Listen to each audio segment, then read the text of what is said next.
Let's go. This is a big one. This man is an inspiration, special teams guru, great at slow pitch softball, an amazing person, a Wartburg alumni, a baseball second team all IAC conference player, former Waverly Shellrock QB, a 400-meter monster, and the new head coach for the Buffalo Bison in Minnesota. I thought I was the most hyped individual until I met this guy beside me.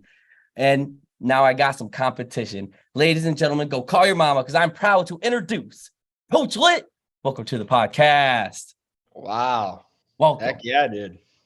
I got a little too excited during that. I'm stoked to be on. Yeah, I got goosebumps on me right now. That felt like a intro to, I don't know, like I'm gonna go compete again or something. No, that was awesome. Heck yeah. First off, for all those that know, I got the pleasure to coach with Jackson right beside me at Clear Creek a year ago. We both left that program, but it was an absolute amazing time, learned so much, and you're truly that dude. So first off, it was awesome coaching with you, and just congrats to you on the new head coaching gig. There's no better person. So here's your mini press conference. Like, how excited are you? Tell me some details about that. Yeah. Well, thanks, Coach. Yeah, it was a blast getting to work with you. I'd heard amazing things from Coach Hattie. Was kind of our connection, obviously, to getting you to CCA, and was sad to hear you were leaving. That was before I even knew that I was leaving necessarily. So, yeah, it's been quite a journey. This whole finishing up school and everything in Iowa, and then getting to Minnesota here. We're not officially in. We're about to close on our first home, my wife and I. So super excited. We live we'll be like 3 minutes from both of our schools, which is incredible. I mean, you couldn't have scripted that better. God has his hands all over this thing. We're about 6 minutes from where her sister and her husband live. So we got family in town, which is a big reason why we decided to move in the first place, because I've loved my time at CCA the last 8 years. The reason I'm sitting where I am, I mean, you listed Wartburg and Waverly Shellrock and, all those places that I had been at, and the coaches and the teammates. And I mean, I've learned so many things in so many different places. And then, yeah, CCA, I've had chances to learn from a lot of amazing coaches and leaders and educators within my building. And then had opportunities to be in leadership positions. And then by the gift of God, really is how I look at this, is I get the chance to come here and make an impact in Buffalo, Minnesota. I never thought I'd leave Iowa, but I did tell my wife, she might have got the boy out of Iowa, but she'll never get the Iowa out of the boy. So yes, I'm still very, very proud to be an Iowan, but very excited to be here in Buffalo. So. Yeah, like I said, nobody better. That's awesome. You reference all the connections. As Coach Hattie's a wonderful coach. He actually coached me and then got us that connection there. And no, like you said, every kind of like step, it's not really like stepping stones, but things that obviously help shape you and help who you are. I mean, obviously I have that through all my connections and places that I've been. And yeah, it was a tough decision. Like, that was a great staff. Love being around them, but it's one of those things, kind of like you said, you want to be around those students who you're teaching and coaching. It's one of the things where you got to make those big life decisions. And I know I don't live in Williamsburg, but I live closer to family, because like you said, like, family's a big thing, like, as long as you got them there near you. So Absolutely.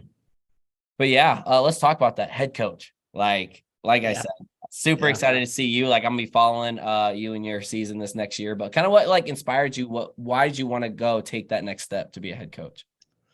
Man, I'll be very honest, and this might sound crazy to a lot of people, is, we're making this big transition. So my wife and I, we decided it was just the right time for us with our family and wanting to make this move to be back near family for her, her side of the family. Again, I'm from Iowa, so we're in a position where we're never going to be near both. It's just, that's what it is. We're about 4.5 from each other. So I guess that's what happens when you meet somebody. But this is a disclaimer, I guess. She always said no more than 2 years, like when we first got married down in Iowa, and I got her for 4 down there. So I'll take that as a win. But we definitely knew this was a direction we were going to go. But to be, being a head coach, I've always had aspirations for that. I look at it. When I was younger, I probably cared more about the title. I thought that was cool, I wanted to be thought of as what I considered my head coaches that I've had, and the respect I had for them and all that kind of stuff. And I'll be honest, a lot of it for me anymore, like I don't really care about what my position or my role. Like you can call me that and that's fine, but I'm one person on the team, just like we're going to ask every coach or every player on our team. It really is no different. You know, my job is to organize and to communicate and all those things you learn about what leadership really is about, you know, and selling a vision and bringing the juice, bringing that energy every day. You have to, right? I mean, if I don't, who will? So I look forward to some of those weights that you carry by being, you know, responsible for it all. But it was not we didn't make this move to Buffalo, Minnesota for me to become the head football coach.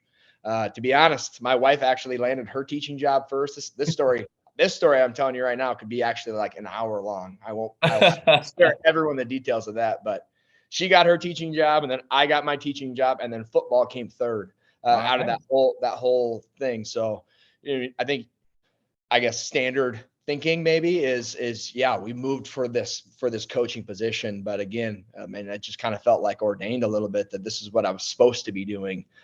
Because when we left, I mean, I told Hannah, I said, honey, I don't have to coach next fall. I mean, I'm not saying I don't want to be done coaching forever by any means. I love this thing. Obviously, I wouldn't have said yes to this if I didn't. But it's not who I am. It's a vocation. It's what I do. And so I'm thrilled to, I hope, impact kids.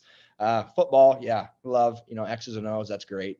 But I'm hoping character and the stuff that I've not always been perfect at in my life and things that this sport has helped shape and teach me. I just look forward to bringing that to a bunch of kids and parents that are trusting us with their kids. So. I mean, you said all the right things, very family oriented, of course. And it's crazy that you just said, like, I don't have to coach next year. I don't think if I told that to my wife, she'd be like, what's wrong with you? So she definitely knows the old coach's wife realm. She's excited for it. She loves sitting in, for some reason, in the cold, all bundled up, watching on Friday nights. But like, that's awesome that you do have that support to lead this group of students, these group of men as well, for coaching to, you know, the end goal of winning and the bigger goal of creating better people. Because I look back at my head coaches and at the coaches who really impacted my life. Like, I text them all the time.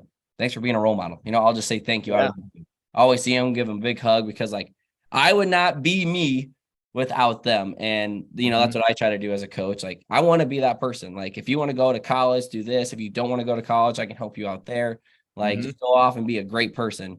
And like, once more of those seedlings that go, the more the better the world's going to be.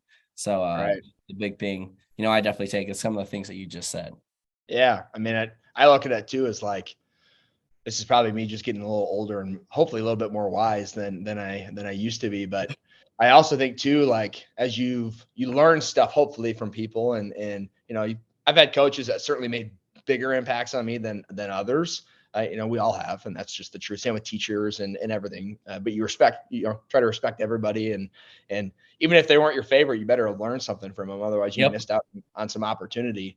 But I look at it now as like how I go about my business, as you know, professionally and personally, this is like how you give back to those people that poured into you. Is like how I go and live. Obviously, this stuff, like, I didn't come up with all this stuff on my own. I was taught a lot of these things, or I've experienced, or now it makes sense. It didn't when, you know, coach was harping or parents were harping on something.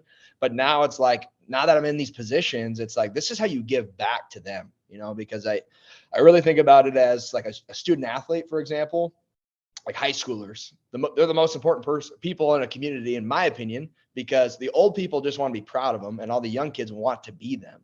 And so it's such a spot. And then you get older, and then it's like you continue that on. So it's not like, okay, now you're out of high school, so now it doesn't matter anymore. Like, no, like I can list you all of these people that made an impact on me. And it's like, I want to continue to make you proud. Not just for them, but like, hey, I learned, and now look at your impact on me. And I hope I'm having an impact on more. And that's how, I don't know. I just think that's how you reward people for their time. You know, money and all that stuff's great, but like, we're talking impact, man. Like, what more can you want than impact? It's a big thing. So 100%. It's two of those things. I want you to know, like, you did well, right? That you really left an impact, because here's a great person doing X, Y, Z. And like, that's what I love seeing. Like, I love hearing that. It's like, hey, you know, proud of you, Mickey. Like, you're doing what you're doing. Like, you're doing what you always said you wanted to do. You're doing this. Like, that does warm my heart. And of course you love that. But at the same time, like you said, you do want to give back. Pardon the cats. They're all running around. So that's the jingle. It's just part of It's the all show. good, dude. They like to It's make all good. special appearances. Heck yeah. But the fun part about that is like, then you are a good person. And without them, like, dang, I might not be, this big person, that person that, I can look myself in the mirror, like, I'm proud of you, dude. Like, thanks. Mm-hmm. But it's all that support in the background that can go and help you lead to a happy life. And like, we're talking about life stuff. Yeah, dude. Teaching X's and O's, right? Getting Heck excited. yeah. Yeah. You just got to remember, man, this thing's a game, and we all get all excited about whatever. And I guess, if I was talking to a parent, and I hope to be one someday, and in their position, because obviously, like, their kid, that's the most important thing they have. And I think kids got to understand that too, like respecting your parents, because gosh dang it, they love you. But also, like, we sometimes treat football because it's really cool in our society, and it's popular and in social media and graphics and videos and camps and that stuff. That's fine, that's great. But if we get so sucked into like all of that stuff, and it becomes like who we are, is like built into that worth, we're missing everything that this game is supposed to teach us. And really, the like, gosh, it's just a game. Like, win or lose, it is just a game. And you got to be able to like separate part of that, but then extract it, because now we're talking about life and the stuff that really matters, and I hope that's what we can use this as a vehicle for. But that's not maybe the case everywhere, and that's the truth. That's people don't always look at it that way. And by the way, if you're one of those people listening, I'm not here to tell you what to do. Think for yourself. That's not. Yeah, but it's just, I think, just appreciating exactly what it is, what the game is, and keeping that in check. It just helps. I don't know. It helps you from getting too high and too low, and just being and trying to be better every day. Yeah, it's one of those things. As an athlete, I was like, oh yeah, whatever. Like, I heard it from my college coach. Like, at the end of the day, I could care less if we win or lose, but I want you to be a good person, good husband, good father. And like, Right. now, the more that I see in all those nitty gritty things that we did, like, why are we doing this? Why do I have to put the weights away a certain way? It's like, because one day you're going to have somebody that trusts you, and you're going to have to be responsible to that person, right? Mm-hmm. And give them everything and do what they ask, right? And try to help Mm-hmm. them out, to help your family or to help yourself in your job one day. It all leads up. Trust me, Heck it's doing yeah. the right thing and being a good person. Because if you clean up after yourselves, right, after like an interview, this or that, or a nice firm handshake and this and that, like, and people notice that, like, you're going to be more employable. People are Mm-hmm. going to want to work with you. You want to be that guy's like, man, that's a good dude. I like working with him. Right? You don't want to be like, man, this guy doesn't do anything. He don't pick up after themselves. I always got to go clean up in the teacher's lounge after, like, you don't want to be that guy. And that's all the stuff we're talking about that I had to listen to my head coach in college and even in high school. And I know Hattie says it sometimes too, like, you're right. You're totally right. And I was a little blinded at the time, but the clouds went away and I definitely could tell. It's like, yeah, what do you old guys think? When you're young, you just think you're bulletproof, right? Because you're like, Yep. you can't even get hurt, or like you can, yeah, you're just, you never think you're going to get old, right? And I'm learning that even physically, like, gosh, I can't do anything. There's beauty to that too. So yeah, dude, I don't know. I think that's like life in itself right there. If people just lived a little bit more that way, and maybe thought that way a little bit more, I think people just find a lot of value, because I have. Speaking from experience, that's all I'm trying to do. Yeah, I know we're kind of going down this rabbit hole, which I really like, but like, that's me. Like, I just want to leave the world like just a better place. Like, just be excited to do stuff, right? I always tell people, they always ask how I'm doing. I said, I'm doing fantastic. You know why? Grass is green, sky is blue, and I'm alive and I'm walking. At a time where I didn't walk, I had so many ACL surgeries, I almost lost count. 1, 2, 3, But like, that's just the great thing about it. Like, just enjoy life, right? I like doing that stuff. I like making people's day, right? And like, some people need that, like you said. Some people really do. They don't have a lot to look forward to, but like, Yep. I get to be able to walk, run, get to be able to say hello to family. Like, a lot of that stuff, like, it all comes from a game. Yeah, it does. It does. It teaches it all. If you allow it to teach you that, and that's, you just got to have eyes to see and ears to hear. Yeah, and slowly but surely, the older you get, obviously that means a whole lot more. But being that person who can introduce it at an earlier age, obviously does well. But kind of goes to our next question. But like, talking football, like, what is one of your coaching philosophies when you coach? Yeah, I mean, probably number one thing for me is energy and enthusiasm. I think as a coach, And I've heard this said, and I don't disagree with it either, of like, my job isn't to get you to bring effort and energy. Like, because certainly that's everybody's choice and responsibility. And you are the only person that gets to pick that. So, like, yeah, that is a player's responsibility, but also it's my responsibility as a coach versus me just saying, I'm going to teach you all the stuff, but you got to bring the energy. Well, like, who wants to follow somebody not bringing the energy, in my opinion, And so I think also how I try to go about coaching is I try to think about either coaches that have made the biggest impact on me, or what I wish I would have had a little bit more from coaches when I was playing, or like what maybe I needed a little bit more. And not just me, you try to think. I mean, not everybody thinks the same way that I do too. So, but at the same time, you got to be authentically you. Like, don't try to be fake and be somebody that you're not. But gosh dang it, if you're not excited to go do that kind of work, then why would they? Because like, I think about football. You go through all the different weather extremes, and it's hard, and you get hit, and it hurts sometimes, and that's part of physical sports. You got to know your responsibilities. You might get a butt chewing every now and then, and how do you respond to that? And so I think that's probably, to me, that's also, speaking life, like the most important thing you have that is always within your control is your attitude, because I think behavior is attitudes, actions, and words, and your actions and your words are going to follow where your mind goes, and just what you're filling yourself with. You were just speaking a little bit about like gratitude, those kind of things. And if I can think about stuff or look at stuff that way, I start feeling a little bit better. It's easier to start responding to things when things don't go well, because they always, that happens every day. It doesn't plan. You got to be able to react and adjust. And I call that E+R=O. It's not my own thing. It's something I learned, but it's all about how you respond in life. And so, yeah, if I had to say, like, the biggest thing I'm worried about always is that, that's it right there. Whether it's coaching, teaching, in my marriage, you name it. Like, I want to be excited about what I'm doing. It's funny because my next question was like the energy bus. How do you bring it every day? So like, that's a perfect segue to that. But yeah, that's why I really, looked at you. I'm like, all right, this guy brings it. He's very, very similar to like what I am. Like, let's go. And I'll be honest, I treated this competition. It's like, all right, coach, let's bring it today. yeah. I got to bring it. I'm a little tired. Like, let's go. And I'm totally on the same page. Like, just being excited to be there. Like, I'm jumping, hooting and hollering. Like, yeah, I'm going to hurt myself at some point the older I get, but I don't care. I love it. Right. I want to get up. I want to be hooting and hollering. I'm going to be running around. Like, and the day that I don't do that, the day I'm not going to coach. Right. I had a coach in college who I really do reference a lot of my stuff to, but like, he's this old 53-year-old man. He's getting down in position. He's kick stepping, right? He's stepping out of the bags to Coach B, Coach Brodigan, amazing coach. But like, he's 53-year-old. He's sweating, drenched in sweat after practice. You ask every player, he brought that every single day. And like, obviously you look at that like, oh, that's great. But like, I know that's going to be me. I want to be out there doing this and that. Cause if I don't, like the same thing, like if I ask you to do something, like I better be showing it as well. If I ask you to, jog on the football field, guess what? I am too. Like, I got 2 working legs. I want to get mine too. Like, only people who walk are mailman, right? Last time I checked, and some of those older coaches, those people you have on this staff, like Coach Brookhammer, like we let him walk because, he's obviously earned it. But just those things that you want to bring the energy, because then it's just more, more eventful. Like, oh, snap. What's Coach Hines thinking of today? What's he going to bring today? Like, that's something else they can look forward to. 100%. 100%. Yeah. And with that energy, like, why or how did you kind of like get inspired from that? Like, you always bring it. Like, was there someone that did it, or you're just like, I'm just that dude. Like, I'm going to do it.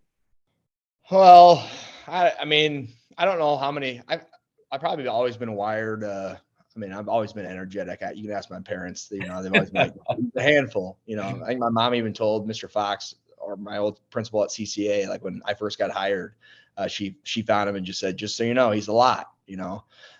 Which there's some truth to that. I think I look at it like, if I'm not having fun, why am I doing it? But there's work that needs to be done, whether it's fun or not. So then I'm also like, well, then how do I make it fun? Or how do I enjoy it? Because I'm not saying I enjoy everything that I have to do in life. Like, sometimes there's stuff that just sucks, and you still gotta do it. But if I have a, crappy attitude towards it, I'm certainly going to hate it even more, or I'm going to be less productive, or I'm going to be, a Debbie Downer. I'm going to pull people down. I can either, that whole idea of fake it till you make it kind of a thing. Like, I agree with that, I guess, in some ways. And I look at it like, I only have to do it today. People are always, how do you do it every day? Well, I just do it one day at a time, is how I look at it. I don't have to do it in 2 weeks from now, because it's not 2 weeks from now. That's in the future. Yesterday's history, tomorrow's a mystery. I'm not even guaranteed I'm going to be here in 2 weeks. I got today to live, period. And if the good Lord calls me home, then hell yeah, too. Like I'm out, and that's fine. I'm going to have left an impact, right? And so I honestly, that's a huge part. And then how do I do it it starts with your mindset process. I'm also a nerd. I like learning this stuff, and how it works for us is where your focus, where your focus goes, your energy flows. Your focus leads to your self-talk.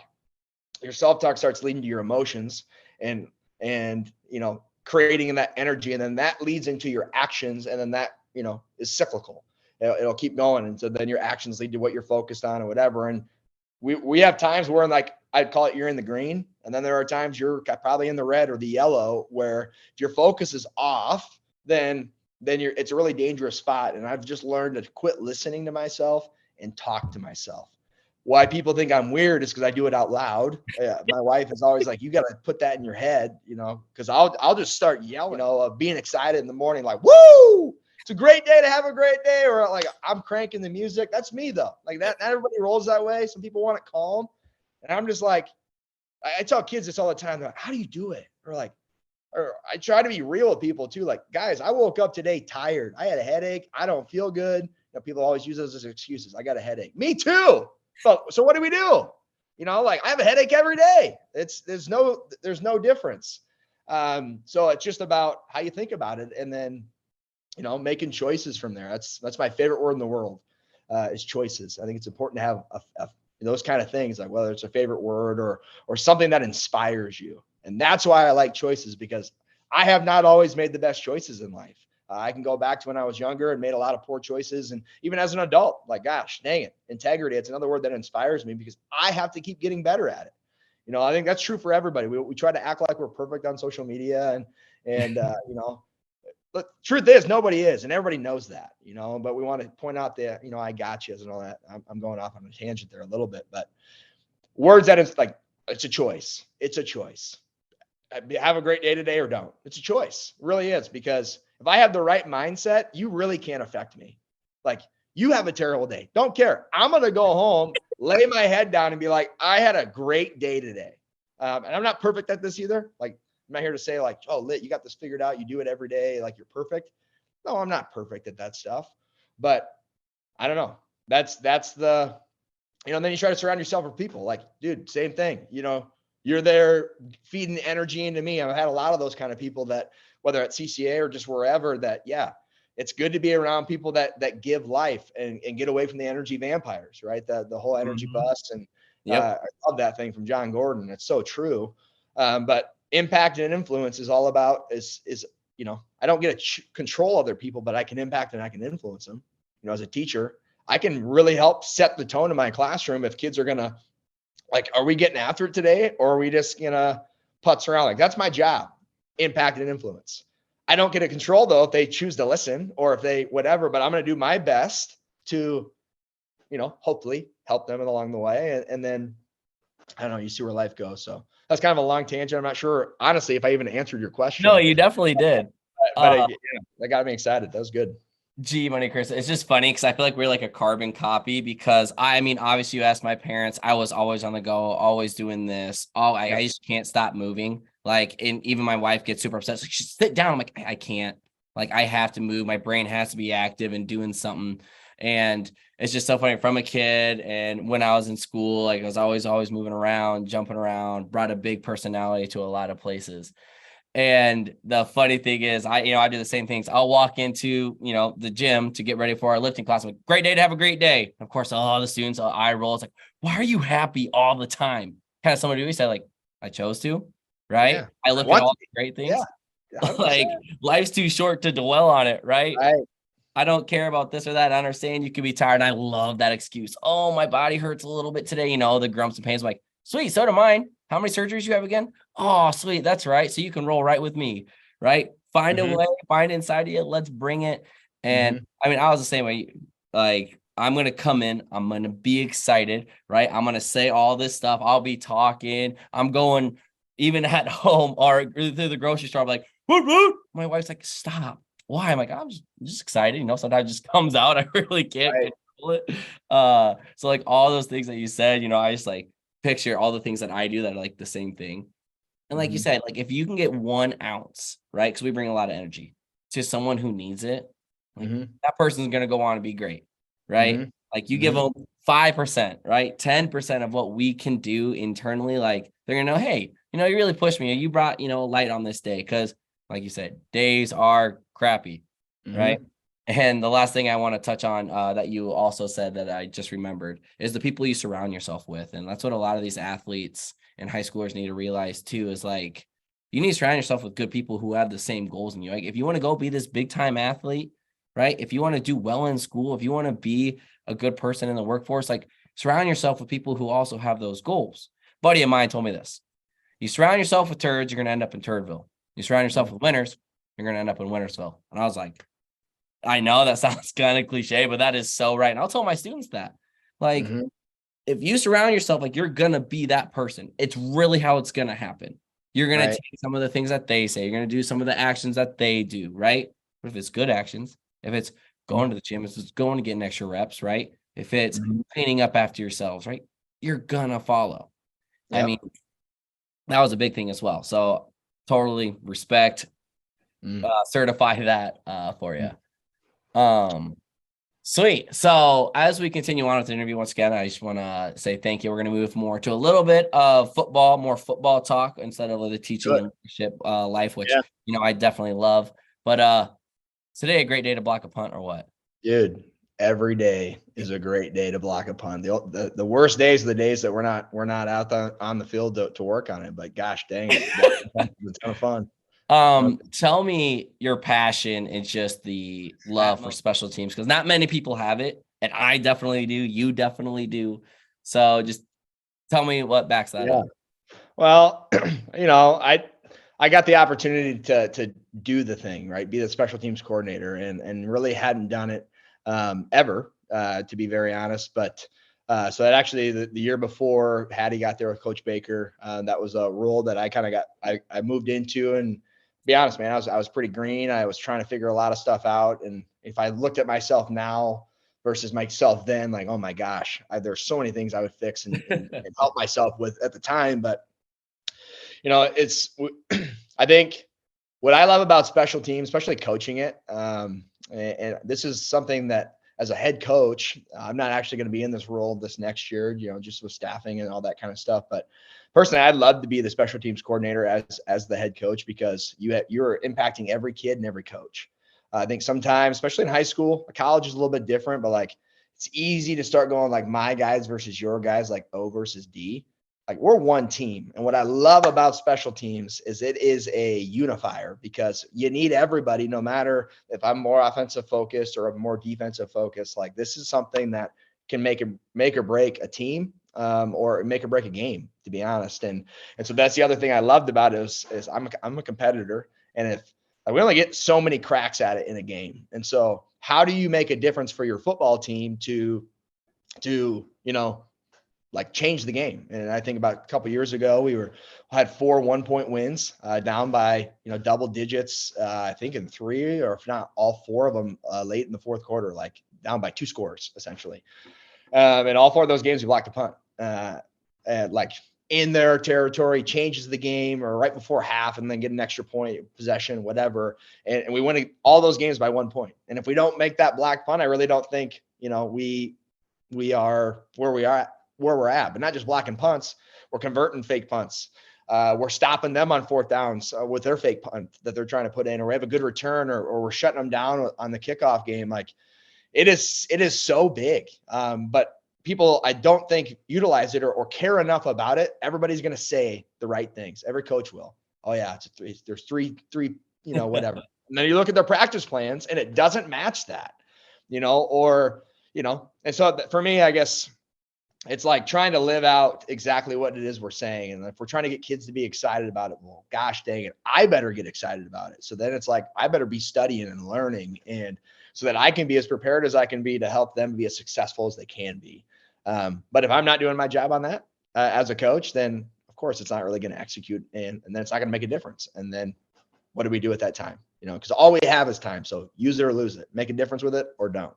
So yeah, special teams is special for a reason. Yeah, it is. I mean, it really is. And you start getting kids roles too that maybe they wouldn't always have, but also like you got your dudes that, okay, I'm a dude on, I'm the stud at this or this or this, but it's like, no, like special teams, it's like, we need all of us, and we're going to go be a bunch of lions on a gazelle down there to make a tackle. And we're going to go as, in a pride and all that kind of stuff. And so it's so, I don't know. It's beautiful. It's pure. It is everything that's good about team. I love it. It's funny, we both love special teams. You said all the right things. It is really 3 phases, and I love how much time we did work on it at CCA. And I had a chance to be a special teams coordinator at Davenport West when I was there, and just like I got excited for it. They all knew it. I legit told them like, "Hey, can I do this?" And my head coach at Davenport West was like, "Yeah, like you're really excited. You want it?" I was like, "Sweet, yeah. let's go!" But like, It's so funny because when we're watching football, me and the wife, and like I see a kick return, I'm hooting and hollering. It could be any team. I'm jumping around my house, right? Let's go. That's so awesome. She goes, tweets, I don't know what gets my husband more excited, me walking in the door or a kick return for a touchdown. I was like, dang, honey, you really had to put me on blast. That's tough. Right? They're super. They're both awesome. Exactly. Like, can things both be awesome or what? Like, let's go. I'll tell her that today. Like, both things could be awesome. Like that just shows, I mean, just like when I'm watching football, the amount of excitement I get from special teams. And you really brought a whole nother era to it as well. Like you really unpacked it and really focusing on one of those things. And the last thing I do want to say special teams is a lot of these cats in high school are not going to be the dude in college, right? There's a lot of dudes. We use that term, like our kids do.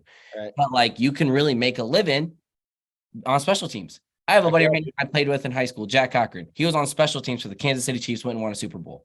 Yep. He started in the Super Bowl, ran down a kickoff, right? He helped force a fumble on Sunday Night Football. That was a game changer. Like, and then, he does his job for everything else. Like he's super locked in, but like he's making himself an NFL player based on special teams. Mm-hmm. Like that's a story in itself. Like he may never be the positional starter. Like who knows? Exactly. May not. But to say you can't make a difference, absolutely. But I think I definitely would. Put me in the NFL. I'd love to be a practice player. I'd love to run down on kickoff, right? Mm-hmm. A lot of those kids don't have that mentality. So if we can bring that, right, mm-hmm. bring that excitement for it, then they are more willing to do that in the next level, right? When they are a junior or senior, like, hey, I'll go out on kickoff. Oh, that was one thing I hated. Some kids wouldn't want to run out on kickoff. I'm like, y'all are playing football. Like, it's a beautiful day to play football. Mm-hmm. Not one of us. Every one of these coaches love to play again, right? In our prime, right? Right. So go out and play. Go make a play. In my prime. That's a good way to put that. That's a good way, right? My body could do it these days. I'm good for a rundown on kickoff nowadays, but like one. But like just all that, like you can really make a living or make your career or make that big time play in special teams. And like 100%. You said, it is so monumental, changing momentum, shifting in a football game. When you get a blocked punt, first of all, the other team's defeated. Oh my goodness. You get the ball on the 20-yard line. Everyone's excited. The offense runs on and you're ready to roll. And then just anything, especially kick return, like offense, like sweet. Don't got to go out there. Thanks. Obviously I had success as a kick returner, but like that kind of sparked it inside. But then you look at all the ins and outs of it. I mean, well, the truth too, like I'm not here to say like then your practice schedules, if we say it's a third, like you get a third of the time, like we don't have enough time for anything. Let's be honest. Like, but you can say that, but you only have time. So it's also like, what are you doing to make the most out of your time? And so I think for me as a competitor too, is like from the how we're going to structure and be organized and everybody, those little things, the extra stuff you try to send out with extra details and, pictures and visuals and all that stuff, I mean, everything you probably can speak to that a little bit, being like under me, I guess. But I took pride in, we only have 20 minutes today or 25 or 15, no matter what it was. And it's like, we're going to get every single drop out of that time because again, I only get that much time and I need way more than that. If we're actually going to like, truthfully, like I want, gosh, we could do this if I had 30 or 35, So I think that's the other side of that too, is then as a coach, like it's your job to get, and then you bring that belief, and all of a sudden kids taste some success on it. Now they believe it. And all of a sudden every kid's like, dude, we love special teams here. That wasn't always the case, I don't think. And that's, no ill will on anybody before, but like, we just probably didn't put the premium on it, but once you do, and then it took off, like kids were like locked in. I didn't have to probably pour in as much because they were bringing more, and that's it just made it easier for everybody. So yeah.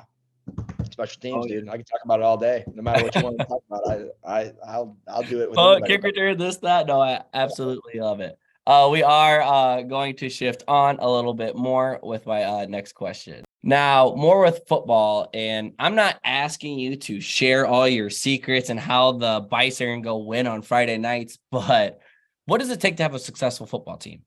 That's a really kind of open-ended question, but like, give me one thing that you really think like, hey, I mean, a lot of people probably already know this too, but like one thing that you deep down think. Yeah. I mean, like, does scheme matter? Yeah, it's helpful. And to be aware, like you need to know like what your opponents are doing and how you can go out scheme them. And yes, all that stuff is certainly a part of it. But, and this is probably cliche, and I know it's a word that's probably somewhat a buzzword, but like, I like learning about exactly what this is. And the word for me is culture. It's culture is, you can think about from like a large scale outside of like, okay, it's like people with belief systems. And so, it's exactly right. Beliefs drive behaviors, and behaviors produce results. And so having a culture that helps feed into, so another thing I've learned within leadership and whatever is leaders create culture, and then culture drives the behaviors of the people on the team, and then that's going to produce our results that we want. And so to get the culture, reverse engineer that. Okay, what kind of results do we want? So success and whatever you want that to look like. Okay, well, what behaviors do we need to be good at? And we're talking fundamentals. We're talking about how we treat each other. We're talking, there's so many parts to like physically playing football, and also like, what's it like to be on a team, and what's a good team look like, a good teammate, all that stuff. Okay. Well, you got to have a culture that drives and sustains that and pushes those beliefs, and you got to work on that. And then how do you get a culture that's like, this is what we do here? It takes leadership. Starts with me, but it can't only be me. Leadership also, like you've heard this probably from everybody that knows probably anything about coaching, because it's so true, is, good teams start happening when players start holding each other accountable, or our coaching staff hold each other accountable. Another thing I think goes along with that is clarity and accountability and support. You better be clear, because if you're not clear, you got confusion. And what does that lead to? People gossiping and being upset and whatever. So now behaviors misaligned from getting the outcomes we want. So I probably sound like somewhat of my wife always says, you sound like a podcast, like you just hit play or something. Oh, you're on one. Here we go. Well, right. But that, I mean, sincerely. Yeah. So, but this is not stuff that I've just known. Like, I think you find out like, oh, that's true. Like, because you live it and you experience it. This is stuff I've spent time on trying to learn and appreciate. And then it's like, how do I make that work here at Buffalo, Minnesota? Because the culture here is not the culture at Clarion-Climax, Iowa, or in Tiffin, Iowa. Like they're different places because they're different people. Culture is created by the people that are here. And so what's best for here, and what's the different events that we have to deal with here? What do we have to navigate? Because there's some stuff that was probably better in CCA than we have it here, and vice versa. There's some things that are better here than there. Like, you know what I mean? So you got to play all that stuff into the factor, and it gets really messy. And then I think a lot of people get overwhelmed by it. So they just say, yeah, whatever. And then we focus on scheme.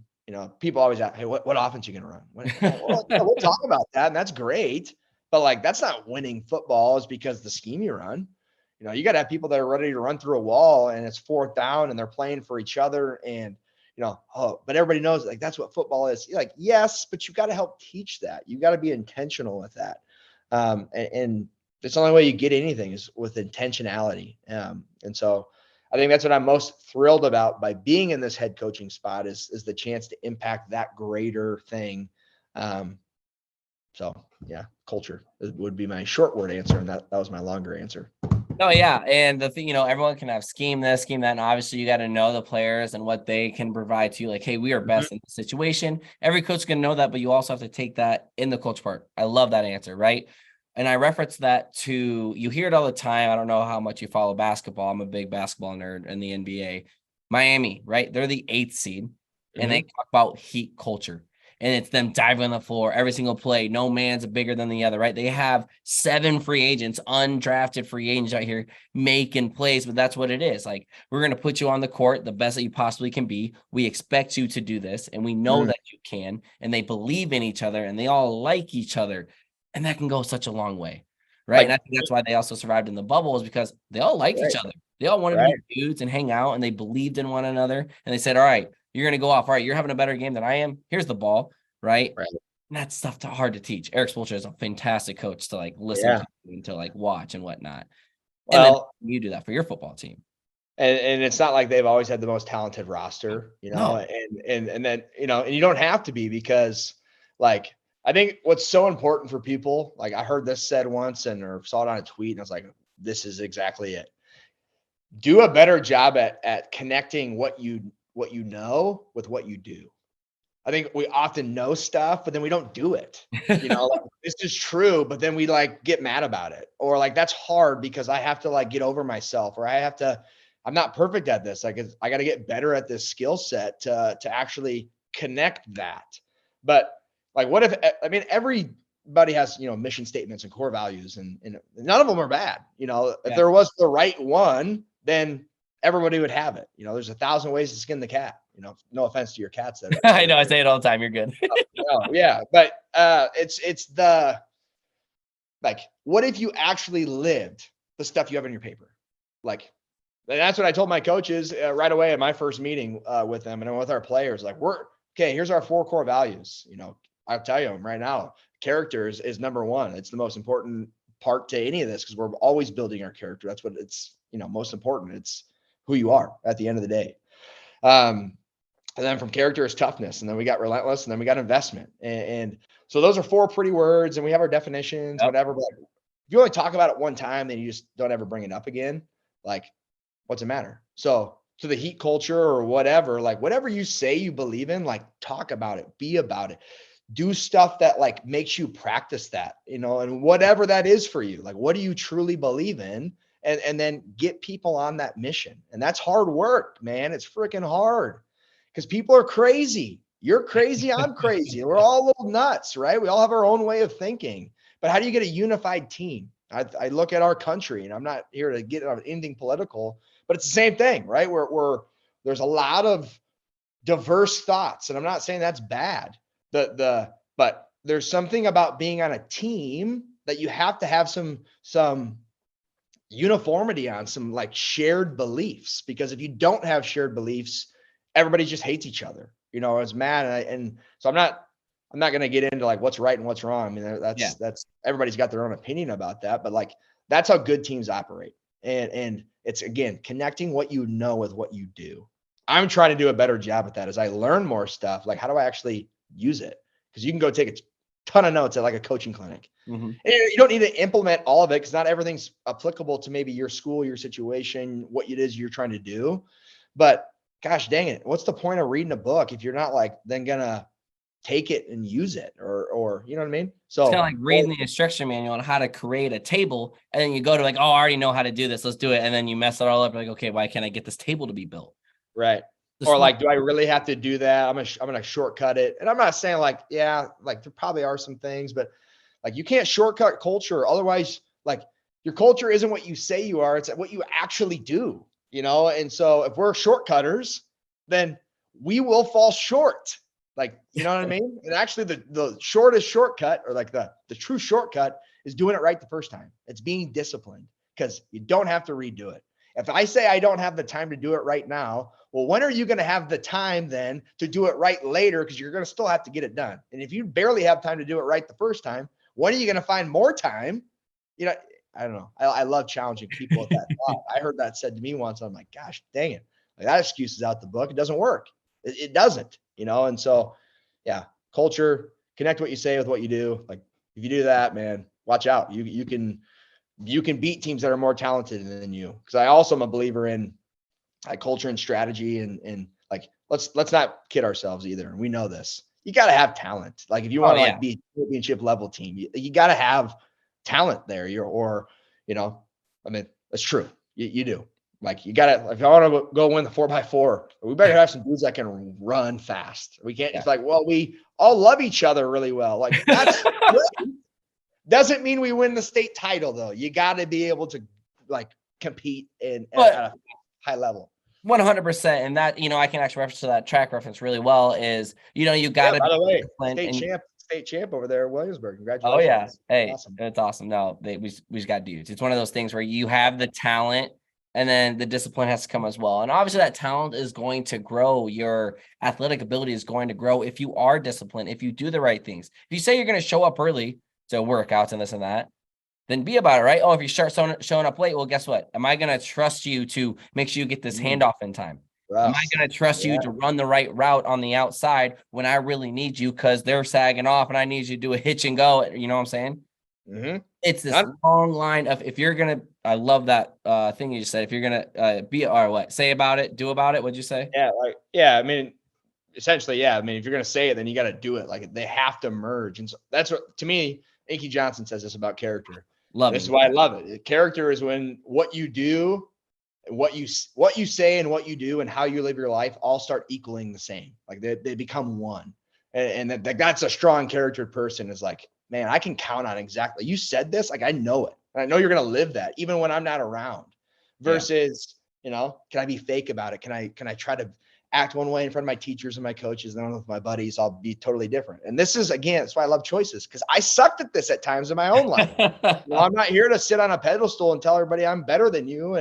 And I got it all figured out. Like, no, I learned through a lot of crappy events that I caused often on myself, and you get caught and you think you can do stuff like what's done in the dark is going to come to light. And that's like, there's truth to that. And, so it's like, learn from it. Like, it's, hey, that's okay. Hello. Don't keep hitting your, like a great learning lesson. If I kick my foot against this table right now, it's going to hurt. It's going to tell me something. If I don't learn from that and I do it again, well, what are you doing? Right? Like process stuff, learn, grow, be better. It's the great Lion King meme video. It's when Rafiki hits him on the head, right? Yeah. Oh, what was that? Oh, it's in the past. It doesn't matter. He swings again. It's like you learned, like super cool. But like the big thing is you brought up a lot of things. Yeah, I'm far from perfect as well. Nobody's perfect. Hannah Montana, whatever you want to say. But like the big thing is now I want to tell my future kids, my future athletes too, like this is what you shouldn't do, right? This is how you're going to do it. I've lived it. I've learned it. I've thought I was invincible at one time before. I was 16, 17 years old, on top of the world, all this and that.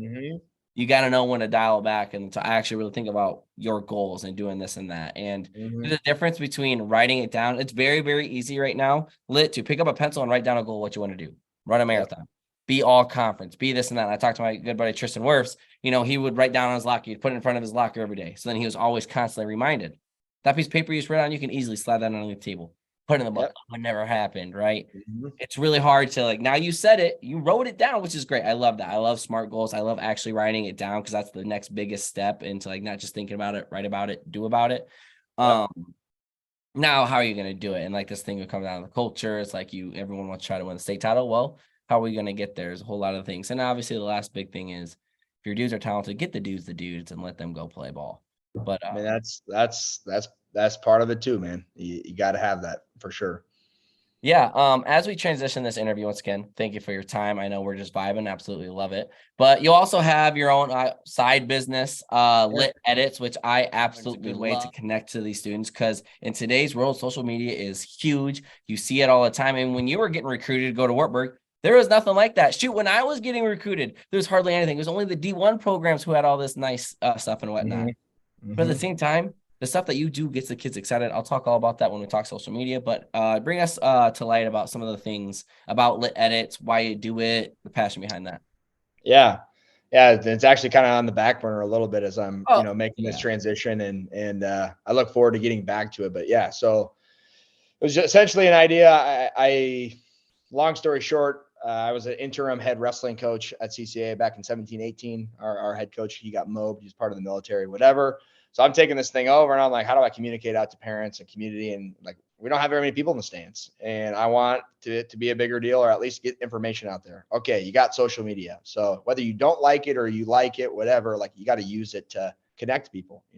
Parents are on Facebook, kids are on Instagram, which I've learned that as time's gone on. Twitter is a lot of people. That's a great way to connect, I think, across the state, or country, or whatever you want to say. So started making graphics, and I do it all essentially on Google Slides. True story. And I've learned a lot of tricks and skills over 7 years of my wife's taught me stuff. She's a kindergarten teacher. Like, hey, do you know if you just did this? Wow, that really sped things up, whatever, versus, I don't know, like you can use your Adobes and whatever. I use that to crop stuff out. Anyways, I'm not getting too much caught into that, but my passion, why it became to be, is like, one, I was getting pretty good at it. And people are like, dude, like, how do you do that? Or like, do you think you could help me? And I'm like, okay, well, there's an idea. Like, how do I do this? I come from a background. My dad was an AD for 25 years or 27 years, I think, total. And I think one thing towards the end of his career was a lot of that changes. And it's like, he's an old dog a little bit too, right? And it's like, I remember Dad and I having these conversations, and I think it's okay. Like, if you don't want to learn that, you don't have to, but also like the world's changing too. And so like, this is something I don't want to lose as I get older. Like, as much as I like some old school stuff, right? And like being true to that, not just, I think sometimes we do change stuff too fast. But one thing we talked about was like the social media thing and how do you do a better job. And so I remember helping him a little bit because, he wasn't very confident in how to do it, whatever. And then I was like talking with other ADs and ADs life or coaches' lives for, head coaches, whatever. We spend so much time doing so many other things. How do you have the time to make a graphic that doesn't, pardon my French, suck, right? Like you look at the thing and go like, that's terrible. I could have made that in 4th grade for my geography lesson. Look my poster board for my project on Ohio back in 4th grade. I still remember that project, or 5th grade. I think it was 5th grade. That's, whatever. But so that's how I started too. Like, they were not good, but really nobody was doing it yet. And so then it was like, okay, well, I have a skill, I have a gift that I've learned. The Lord has blessed me with the hands and the ability to be able to do this stuff. And I'm like, okay, how do I help these people? I'm getting pretty quick at it, whatever. And so this LitEdits thing came to be, where I was like, I'm here to help coaches and ADs do this stuff. Like, essentially, you just got to give me the information, and I'm unique. It's like, because I coach, right? I'm an 80s kid. Not that it makes me super qualified, but like, I know that life a little bit. I know I have those conversations with my dad all the time. So I felt I was pretty relatable to the people that I was going to go work for. Like, you don't have to teach me a lot. Where sometimes like, hey, I'm just a graphic designer, which is great. But if you don't know my world, it's hard to like jive on that, or like, I'm able to look around corners to like, maybe this coach isn't even seeing that, and help them. And then, just sending stuff right to their phone. They get to post it. It looks cool. It's helping community engagement, all that stuff. And that's, as much as I like doing it and like my name's on it, sometimes I'm like, maybe I shouldn't even put my LitEdits brand on it. It's like, well, how do you grow a business, whatever. Yeah, that's the whole business. About all that stuff. It's like, I'm just trying to help you do this. And like, so similar to your podcast, right? You're not doing this for the fame and the glory about everything. And like, you're just trying to like make a difference, right? And then I think with social media, to your point, like that's today's world a little bit. So use it or don't, hate it or whatever. But it's like, you got to find ways to make it beneficial and actually, because social media is not the problem. It's not. Like with a lot of the things that we say is the issue with our world. Like, it is such a great tool, but if you use it for not great ways, or again, your focus, I don't know, how you're going about it, it's off. Well, then it can certainly be a tool that's used negatively too. And it's just that balance of, when to use it or what to use it for. But I think promoting your kids and celebrating successes, and what parent or grandparent doesn't love hitting a like or a share? That's my Johnny, or that's my little Annie, and whatever. And that's so cool, because that's the picture albums anymore. It's not, people aren't, and here's your picture that my Aunt Nancy's gonna put in a scrapbook for me, which is awesome. It's a true story. My Aunt Nancy, she did that, and I have this whole thing from my when I graduated high school, and those are awesome. But like, the world's changed, and so that was essentially just a thing. It's like, okay, I've gotten good at this. I've practiced it. I went through the work, like I was self-taught. But I spent time doing it because I loved it. It was a passion. It became something that was fun and, life-giving. So, and that's really where it all came from. And obviously, the last part you said, it's fun. So that's obviously why you keep on doing it. And you've seen just the actually greatness that can come from it. It really just puts schools higher up, right? It makes athletes want to go out, right? Oh, wow, I saw that Johnny was on this like thing and he reposted this and that. And then like now Johnny's family can also have it as well. You also said a good point. Like my grandma, she'll find all these pictures. I'm like, I don't even have that picture of me. How do you have it? Mhm. Oh, I Mhm. was just looking. Like she's a guru of finding stuff, right? Right.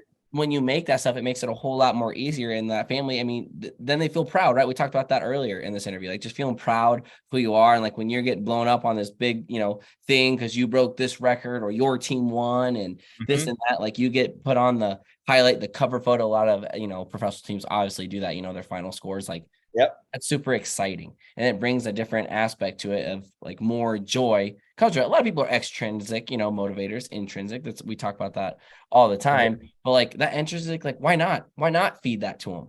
Right? Why not Mhm. motivate them? Like, hey, go be special teams player of the week. Because guess what? Your name's gonna be posted up there. You're gonna get a whole new background. Because I know all these Yep. athletes these days like putting it. I did it too. Don't worry. Like Mhm. when I was a Mhm. college athlete, and Yep. it is so cool. And for all you that don't know, go check it out. LitEdits. He just makes all these awesome graphic organized things, these pictures, whatnot, for a lot of schools and whatnot. And then flipping this conversation, because you already touched on it, is the social media aspect.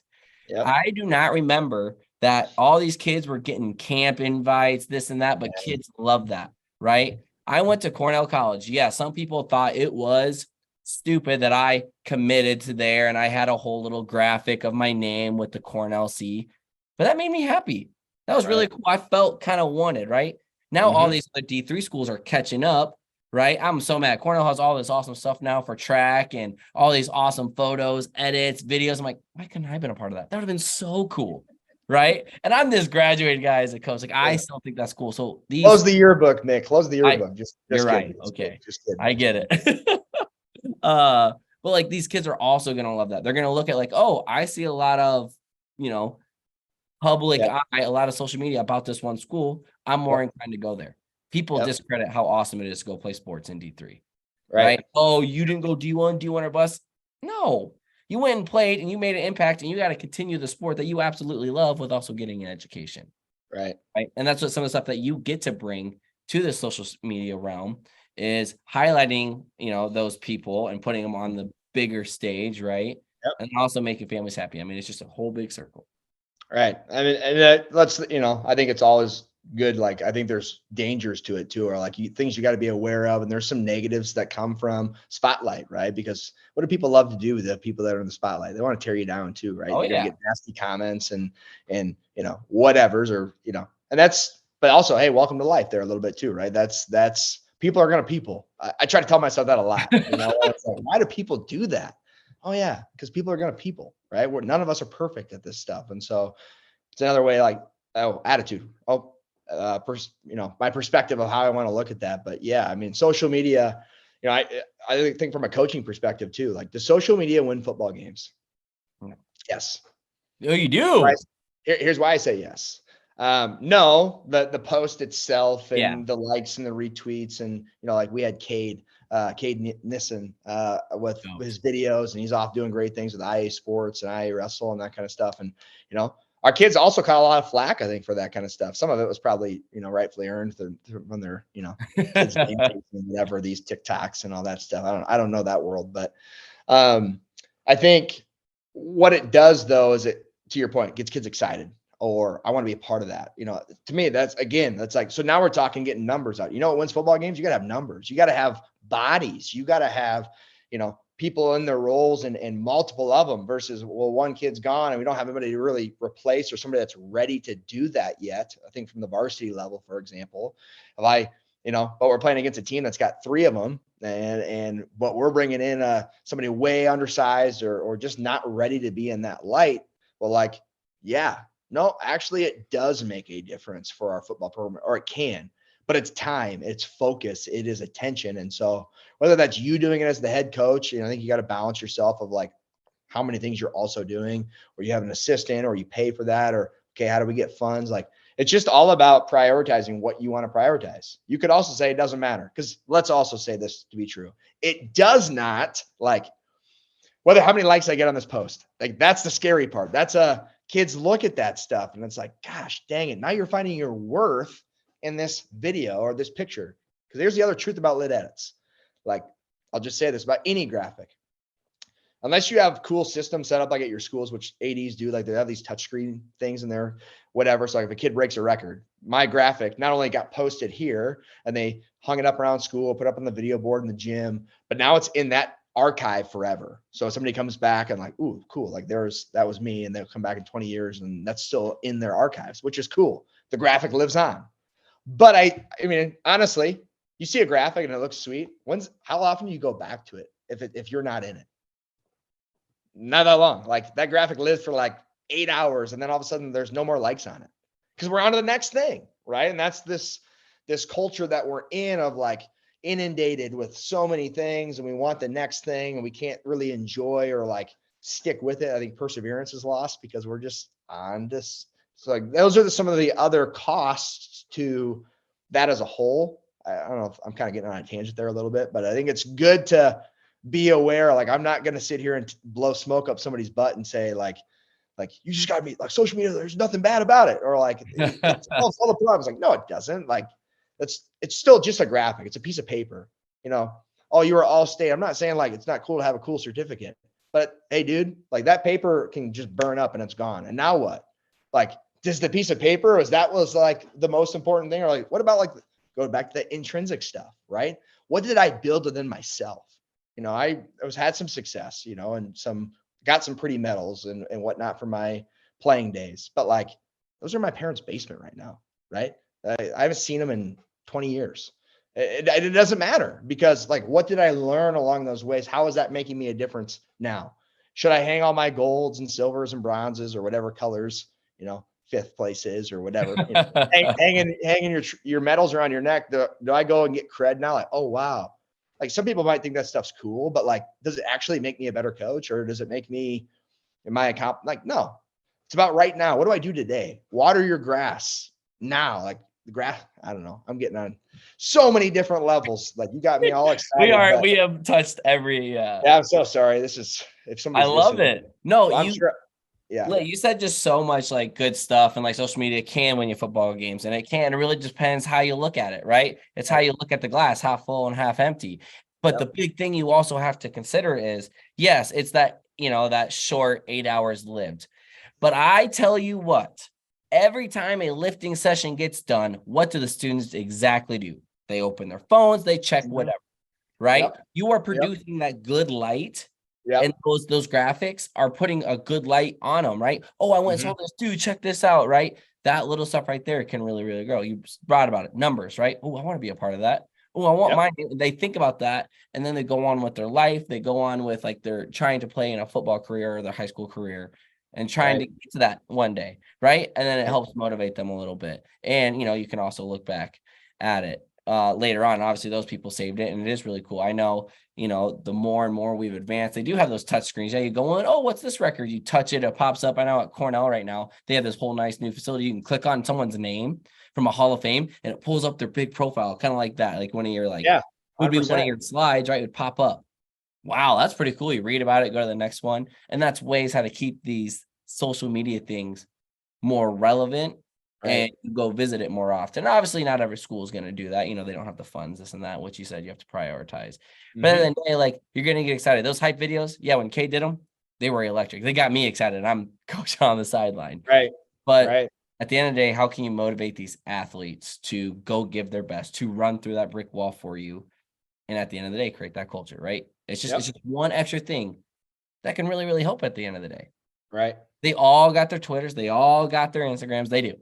Right. And what are you going to put out there to have them see? It's a great communication tool. Great great sharing light, great sharing videos. Like, I know I do it. I absolutely love it. I get motivated at times, especially those Inky Johnson videos. Like, I check them out. It motivates me in my day when I'm driving, going to lifting every day. Like, all right, here we go. So, I mean, end all be all, like you're just doing a great thing. And like we said, we went on this big tangent, which is totally okay. But that's how much you really can unpack from this one thing, social media. And a lot of people do. The old heads, yeah, it's whatever, this and that. But you got to think like the kid, right? They're not going to be changing soon. I'll tell you what, they are not going to put down their phone, right? And go do X, Y, Z. And like, let's not kid ourselves. If that would have been the thing when, like, let's say that was new and that was happening when we were kids, we would have done it too. Yep. Like, it's not, I don't know. I think sometimes we get on our high horses because we're older. Like, I know I did it perfect. Like, no, you didn't. Remember yourself as a kid too. Like have a little grace, a little bit of like, okay, just perspective, I guess. Yeah. No, 100%. This has been awesome. A lot of good things. Just a good listen to talking about life, talking about football, and what it takes to be a coach and help inspire those athletes. I know I talk about that a lot when I have coaches on, so I really do appreciate you sharing your thoughts and inspiration from that. But how I do end these interviews is I do more fun questions, right? Cool. Something like totally random. But with you, I'm going to fire off 3 random questions and see if it sparks anything. All right, you ready? Yep. What's lit? Dog or cat person? Dog all day. Sunset or sunshine? Ooh, that's good. Sunset, because it's not quite. I don't know, sunrise. Let's get the bodies up in the morning. Yeah, I'm going sunrise. Sunrise. And then the best position in football. I just think position. I don't care. Being a teammate. That's my teammate. Answer. That's the greatest spot. I mean, that's no matter what it is your role is, like, that's my teammate. I'm doing it to help you, help each other. So teammate. Dang. No, that's awesome. Mine are, I was a dog person, now a cat person. I love when they ask the people in the NFL, like, you a dog or you a cat? And I love the people who say cat's like, I'm a lion. Lion's a cat. I'm the king. Like, oh, that gives me chills. Like, yeah. So that's the kind of stuff that I do. I'm a sunrise. My wife hates it. She's a sunset. Like, I love sunset. But like, I love waking up. I'm a morning person. See that sunrise. It might just be because I'm getting old too, but like love, like, and that's the time where you can do stuff, right? You don't do a lot of stuff throughout your day. So life gets busy, but not when the sun is rising. And then best position, I guess I was selfish. I say kick returner because it just gets me excited. But I guess that's still the young gun in me of 100%. You over here said the right answer. I'm over here like kick return. Yes, because it brings it. But no, any other questions from you for me? No, dude, I think I like what you pour out in the world, and I think people just gotta realize, it's just looking in yourself and like, what can you give to make things better? And this is just it's a podcast, whatever. But like this, I've enjoyed my day. I'm gonna be able to sit down tonight and reflect upon, like, dude, this was just fun catching up with Mick and doing this with, maybe somebody can learn from me today. Maybe no one will listen. I don't really care. I got a ton out of this thing today, and so I'm thankful for that, and so just thank you for what you do. No, amen to that. I mean, that's the thing. I don't care about the listens. I love talking to people. They do inspire my day. That's kind of how I get, that happy smile, that go lucky attitude every day. So I really do appreciate you. Big inspiration. Keep on doing great things. I know you will. And don't worry, I'll keep on bringing the competition of being the most energized coach as I possibly can be. Once again, everyone listening, thank you again for tuning in to the Make It Zizzy podcast. It's Jackson Litterer, Coach Lit, and doing big things. Alrighty, y'all. Thank you. Peace.